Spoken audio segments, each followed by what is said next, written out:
What happens when one of television's most successful creators sits down for what should be a friendly chat about his latest projects, only to discover the host has been harboring years of professional jealousy and decides to turn the interview into a public takedown? Tonight, we're uncovering the explosive confrontation that erupted when Seth MacFarlane appeared on Jimmy Kimmel Live, expecting professional courtesy, but instead finding himself under attack from a host who seemed determined to embarrass him in front of millions of viewers. This isn't just another celebrity spat. This is a masterclass in how personal grudges can destroy professional relationships. And by the time we're done, you'll understand exactly why MacFarlane had every right to walk away from one of the most uncomfortable interviews in late-night history. Before we dive into this shocking story, make sure you hit that subscribe button and drop a comment, telling us what you think about hosts who let their personal feelings interfere with their professional duties. The Jimmy Kimmel Live studio was buzzing with its usual energy as the production team prepared for what they expected to be a routine celebrity interview. Seth MacFarlane, the creative genius behind Family Guy, American Dad, and The Orville, was scheduled to appear as the main guest to discuss his latest animated project and his upcoming live concert tour. The audience was filled with fans eager to hear from the multi-talented creator, writer, singer, and voice actor who had become one of the most recognizable figures in modern entertainment. MacFarlane walked onto the stage with his characteristic confidence, dressed in a sharp navy suit that complemented his polished appearance. At 49, he had the bearing of someone who had built an entertainment empire from scratch, transforming from a young animator with big dreams into one of the most powerful voices in television comedy. The audience greeted him with enthusiastic applause, clearly excited to hear from someone whose work had been part of their lives for over 2 decades. Jimmy Kimmel emerged from behind his desk to greet his guest, but those paying close attention might have noticed something slightly off about his demeanor. While his smile appeared genuine to the cameras, there was something calculating in his eyes, a tension that suggested this interview might not go as smoothly as everyone expected. "Seth MacFarlane, everybody," Kimmel announced to the cheering crowd. "Thanks for being here tonight, Seth. Always good to have you back on the show." MacFarlane settled into the guest chair with the ease of someone who had done hundreds of interviews over his career. "Thanks for having me, Jimmy. Good to be back." The interview began conventionally enough, with Kimmel asking about MacFarlane's latest animated series and his upcoming concert appearances. MacFarlane responded with his usual wit and intelligence, discussing his creative process and his passion for both animation and music, with the articulate charm that had made him such a sought-after interview subject. But as the conversation progressed, something began to shift in Kimmel's approach. His questions became more pointed, more personal, and tinged with what seemed like barely concealed resentment. "So, Seth, you've got all these different projects going on," Kimmel said, his tone taking on an edge that hadn't been there moments before. Family Guy, American Dad, The Orville, your music career, your production company. Some people might say you're spread a little thin. How do you manage to give each project the attention it deserves? The question itself wasn't unreasonable, but the way Kimmel delivered it carried an implication that MacFarlane was somehow failing to meet his responsibilities. MacFarlane, experienced enough to recognize the subtle shift, maintained his composure while answering thoughtfully. "Well, I'm fortunate to work with incredibly talented teams on all these projects," MacFarlane replied diplomatically. "The key is surrounding yourself with people who share your vision and can execute it, even when you're not physically present every moment. It's about building systems that allow creativity to flourish." But Kimmel wasn't satisfied with the professional response. If anything, MacFarlane's measured answer seemed to irritate him further. "But come on, Seth," Kimmel pressed, his smile becoming more forced. Don't you think there's something to be said for focus? I mean, look at someone like Matt Groening. He created The Simpsons and just focused on making that the best show it could be. Meanwhile, you're juggling all these different things. Doesn't that dilute the quality? The comparison to Matt Groening was clearly intentional, and MacFarlane recognized it as such.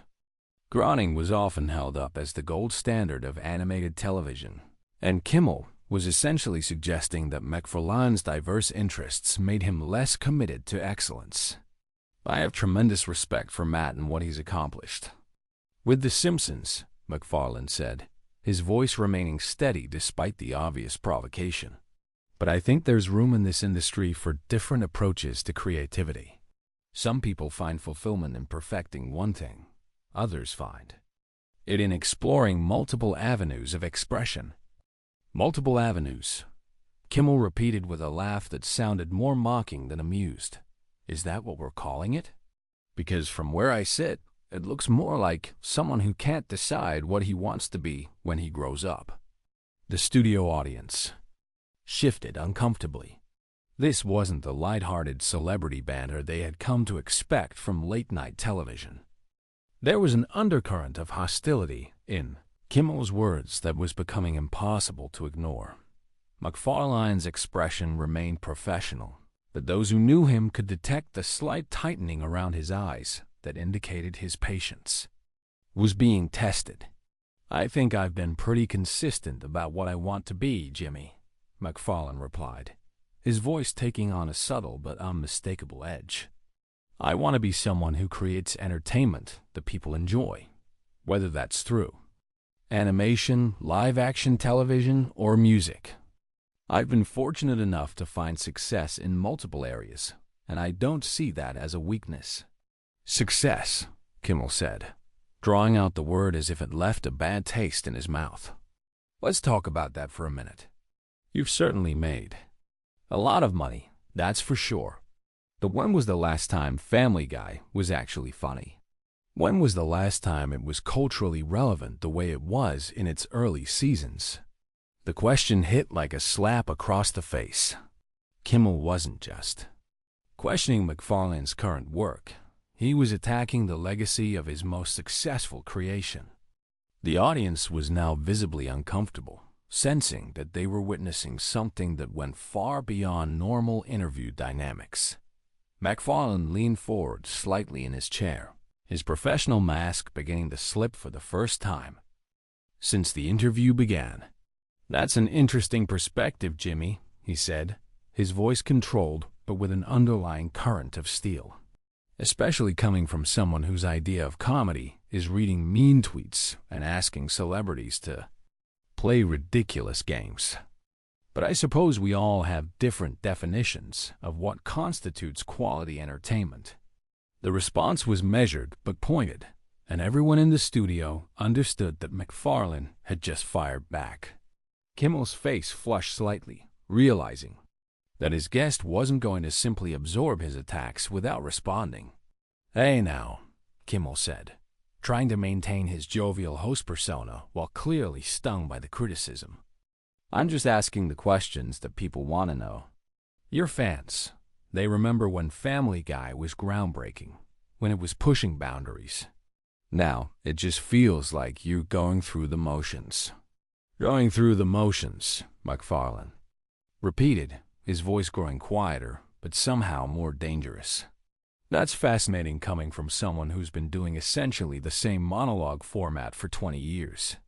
Tell me, Jimmy, when was the last time you pushed a boundary that mattered?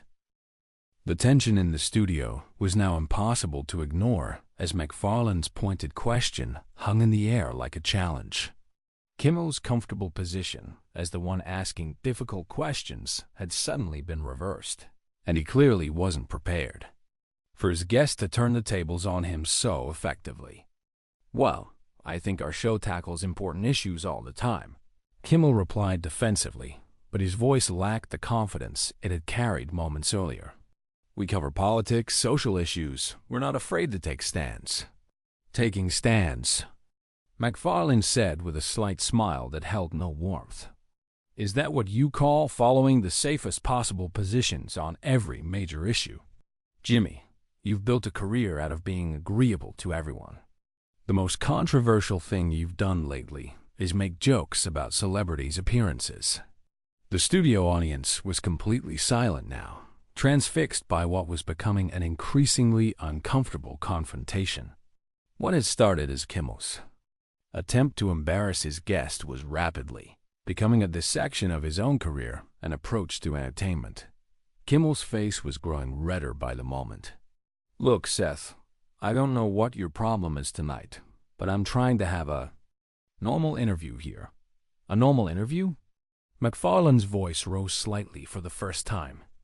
Jimmy, you spent the last 10 minutes questioning my creative choices, attacking my work, and implying that I'm somehow inferior to other creators in my field. If this is your idea of normal, then maybe we have different definitions of professionalism. I'm just asking tough questions, Kimmel shot back. That's what interviewers do. Not everyone gets to just sit here and promote their projects without any scrutiny.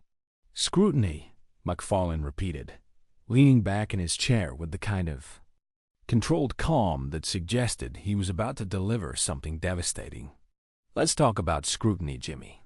Let's talk about how you've been coasting on the same format for 2 decades, while people like me have been trying to push creative boundaries, take risks, and actually create something new. The power dynamic in the room had completely shifted. What had begun as Kimmel's show, his territory, his rules, was now being dominated by a guest who clearly had no intention of playing defense any longer. You want to question my creative choices? MacFarlane continued, his voice building in intensity. Fine, let's examine yours. When was the last time you took a real creative risk, Jimmy? When was the last time you did something that might alienate your audience or challenge your viewers? To think differently? Kimmel opened his mouth to respond, but MacFarlane wasn't finished. I've created multiple television series from scratch, launched careers for dozens of voice actors and writers, produced films, recorded albums, and yes, I've taken risks that didn't always pay off. But at least I've been willing to fail while trying something new. What have you done besides read other people's jokes off a teleprompter? The brutality of the assessment was shocking, but what made it even more powerful was MacFarlane's calm, measured delivery. He wasn't shouting or losing his temper. He was simply dissecting Kimmel's career with surgical precision. That's not fair, Kimmel protested weakly. Hosting a show like this is harder than you think. Harder than creating and running multiple television series simultaneously? MacFarlane asked with genuine incredulity. Harder than building a production company from the ground up? Harder than writing, producing, directing, and starring in your own projects? The questions hung in the air, unanswered, because everyone in the studio, including Kimmel himself, knew what the honest response would be. You know what I think this is really about, Jimmy? MacFarlane said, his voice taking on a more analytical tone.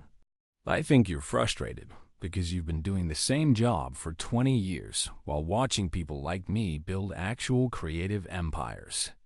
I think you resent the fact that some of us didn't settle for being comedy's middle management. The phrase comedy's middle management hit Kimmel like a physical blow. It was an assessment that cut to the heart of what many critics had long said about late-night hosts, that they were essentially well-paid facilitators rather than true creative forces. I've had a very successful career, Kimmel said, but even. He seemed to hear how defensive he sounded. Successful at what exactly? MacFarlane pressed. At reading jokes other people wrote? At asking celebrities softball questions about their latest projects? At creating viral moments that get forgotten the next day? The studio was so quiet that the hum of the cameras seemed loud in comparison. Even the production crew seemed frozen, unsure whether to intervene or let this unprecedented confrontation continue. You're being really unfair here, Seth, Kimmel said, his voice now carrying a note of genuine distress. "I've worked hard to build this show." "Worked hard," MacFarlane said with a laugh that held no humor. "Jimmy, you inherited a time slot and a format that was already proven successful. You didn't invent late-night television. You didn't revolutionize comedy. You didn't create anything that hadn't been done before. You just showed up and did what everyone expected you to do." The accuracy of the assessment was devastating precisely because it was so obviously true.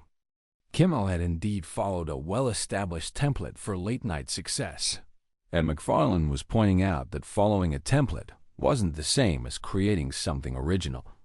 "But here's what really bothers me about all this, Jimmy," MacFarlane continued, his voice taking on an edge of genuine anger for the first time. "You had me on this show tonight, and instead of having a conversation about creativity, about the challenges of producing original content, about what it takes to build something from nothing, you chose to attack me personally." Kimmel looked around desperately, seeking support from his audience, his crew, anyone who might help him regain control of the situation. But everyone was transfixed by MacFarlane's methodical dismantling of not just his host's behavior, but his entire approach to entertainment. "You could have asked me about the creative process behind the Orville, about how we managed to create something that honors classic science fiction while bringing it to modern audiences," MacFarlane said. "You could have asked about the challenges of voice acting, about building a writer's room, about what it's like to see characters you created become part of popular culture." "I was trying to," Kimmel began weakly. "No, you weren't," MacFarlane cut him off sharply. "You were trying to diminish me to make yourself feel better about your own creative limitations. You were using your platform as a host to settle some personal score that I wasn't even aware we were keeping." The truth of MacFarlane's words was written all over Kimmel's face. This hadn't been professional journalism or even legitimate criticism. It had been something much more personal and petty.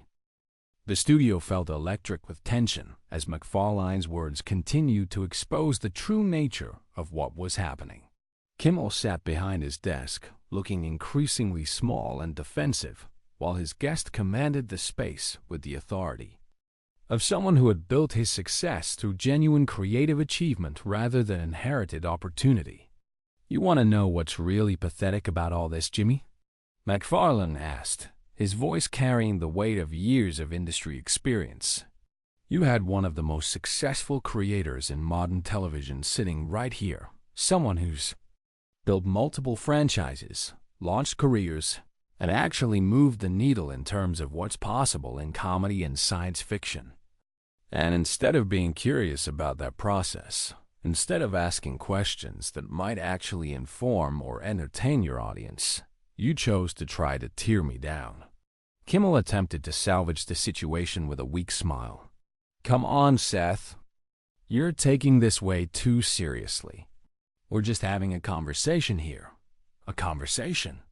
MacFarlane's eyebrows raised in genuine disbelief. "Jimmy, conversations involve mutual respect. What you've been doing here tonight is closer to an ambush interview, except you're not good enough at it to make it effective." The comparison to actual investigative journalism was particularly cutting, suggesting that Kimmel lacked even the skills necessary to properly execute his own hostile intentions. "I think you're overreacting," Kimmel said desperately, but even as the words left his mouth, everyone could hear how hollow they sounded. "Overreacting?" MacFarlane stood up from his chair, and suddenly the entire dynamic of the studio shifted. He was no longer just a guest answering questions. He was someone taking control of his own narrative. "Let me tell you what overreacting would look like, Jimmy. Overreacting would be me calling out every single mediocre aspect of your career in excruciating detail. What I'm doing right now is simply responding to your unprofessional behavior with the kind of directness you clearly weren't expecting." The audience was completely silent, hanging on every word of what had become a masterclass in standing up for oneself under public pressure. You know what your real problem is, Jimmy. MacFarlane continued, his voice building toward what everyone sensed would be his final statement on the matter. You've confused having a platform with having talent. You think that because you have a desk and cameras and an audience, that somehow makes you qualified to judge people who've actually built something from nothing. Kimmel looked like he wanted to disappear entirely. The confident, wise-cracking host who had started the evening was gone, replaced by someone who clearly understood that he had bitten off far more than he could chew. I've been doing this show for 20 years, Kimmel protested weakly. Exactly, MacFarlane said with devastating simplicity. 20 years of the same thing, over and over again. 20 years of playing it safe, of never taking a real creative risk, of contributing absolutely nothing new to the medium of television comedy. And somehow, in your mind, that gives you the right to question people who've actually pushed boundaries. The silence that followed was deafening. MacFarlane had just articulated what many in the industry privately thought about late-night television, that it had become creatively stagnant and risk-averse. But here's what really gets me, Jimmy, MacFarlane sobbed, his voice taking on a tone of genuine disappointment. I actually used to respect what you did. I understood that late-night hosting requires its own set of skills, that there's value in being a good interviewer, in creating a comfortable space for guests to share interesting stories. But what you've shown me tonight is that you've lost sight of what this job is supposed to be about. Kimmel opened his mouth to respond, but no words came out. He looked around the studio desperately, but everyone, from his audience to his production crew, seemed transfixed by MacFarlane's performance. This job is supposed to be about bringing out the best in your guests, about creating moments of genuine entertainment and connection. MacFarlane continued. It's supposed to be about serving your audience by giving them something they can't get anywhere else. But instead, you've turned it into some kind of weird power trip where you get to take shots at people who can't really fight back without looking bad. The accuracy of the assessment was undeniable. Late-night television had indeed become a format where hosts held most of the power, and guests were expected to absorb whatever treatment they received with good humor. "Wah, I'm fighting back, Jimmy," MacFarlane said, his voice carrying absolute conviction. "Because someone needs to call out this behavior, and it might as well be someone who doesn't need anything from you or your show." The power of that statement was unmistakable. Unlike many celebrities who appeared on late-night shows to promote projects and couldn't afford to alienate hosts, MacFarlane had the kind of established success that made him immune to the usual industry politics. You want to question my creative choices? Fine, but be prepared to have your own choices questioned in return. You want to attack my work? Then don't be surprised when someone points out that your work consists entirely of showing up and reading other people's material.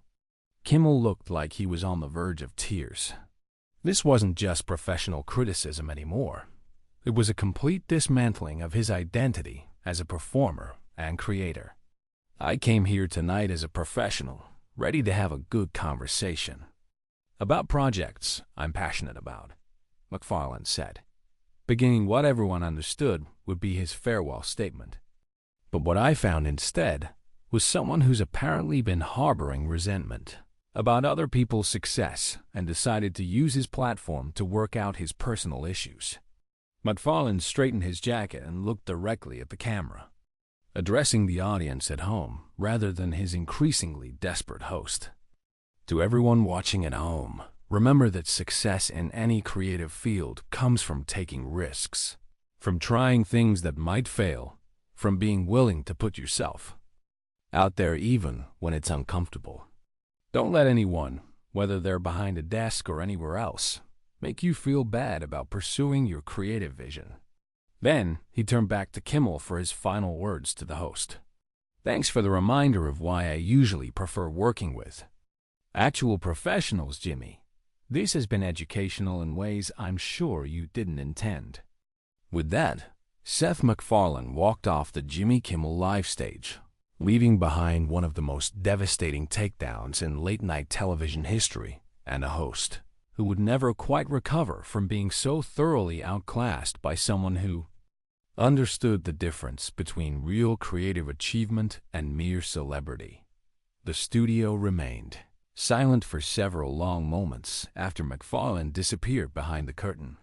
Kimmel sat at his desk, visibly shaken, while his audience tried to process what they had just witnessed. This wasn't just an interview gone wrong.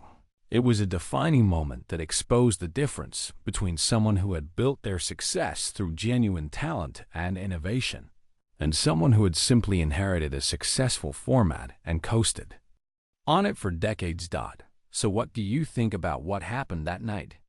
Was Seth MacFarlane right to call out Jimmy Kimmel's unprofessional behavior, or should he have just rolled with the punches like most celebrities do?